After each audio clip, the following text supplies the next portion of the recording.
Mr. Speaker, words can barely describe the tragedy that took place in Mapleton on Friday evening when 5 young lives were taken in the blink of an eye.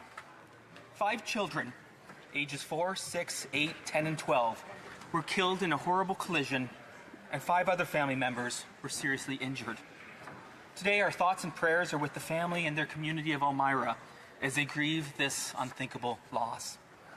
I want to thank the first responders, paramedics, police, Mapleton Fire Department, and the neighbouring departments for the professionalism and compassion they displayed.